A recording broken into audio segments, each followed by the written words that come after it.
Jagan lotus pond secret.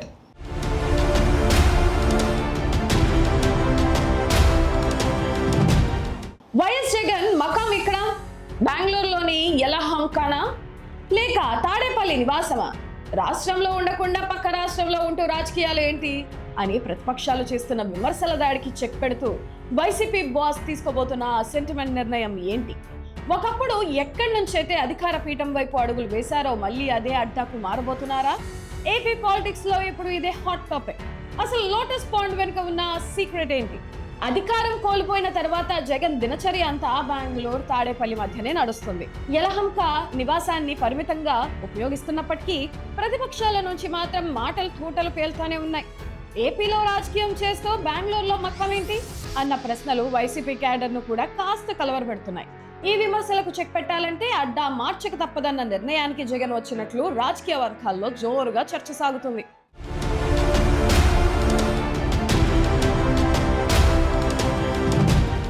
ఇక్కడే Jagan master mind మరోలా ఆలోచిస్తుంది. తాడేపల్లితో పోలిస్తే హైదరాబాద్ లో నేతలను కార్యకర్తలను కలవడం చాలా సులభం. దానికంటే మించి ఇక్కడ ఒక బలమైన సెంటిమెంట్ దాగి ఉంది. జగన్ చూపు ఇప్పుడు మళ్ళీ హైదరాబాద్ లోని లోటస్ పాండ్ వైపు మళ్ళింది. గుర్తుందా? 2017లో జగన్ చేపట్టిన చారిత్రాత్మక పాదయాత్రకు ప్లానింగ్ మొత్తం జరిగింది ఈ లోటస్ పాండ్ నుంచి. ఆ పాదయాత్రే వైసీపీకి చారిత్రక విజయాన్ని కట్టబెట్టింది. ఇప్పుడు మళ్ళీ అదే సెంటిమెంట్ ను వర్కౌట్ చేయాలని జగన్ భావిస్తున్నట్లు సమాచారం. ఇది కేవలం సెంటిమెంట్ మాత్రమే కాదు, పక్కా వ్యూహం కూడా. అనువుగాని చోట అధికులమనరాదు అన్న సామెతను జగన్ బాగానే వంటబెట్టించుకుంటున్నట్లున్నారు. తాడేపల్లిలో ఉన్న రాజకీయ పరమైన నియంత్రణలు హైదరాబాద్ లో ఉండవు. పైగా రాష్ట్రానికి దూరంగా ఉన్నారన్న అపవాదును చెరిపివేయడానికి ఇతర పార్టీల ముఖ్య నేతలు కూడా హైదరాబాద్ కేంద్రంగానే రాజకీయాలు చేస్తున్నారన్న లాజిక్ ఇక్కడ వైసీపీకి బాగా ప్లస్ అవుతుంది.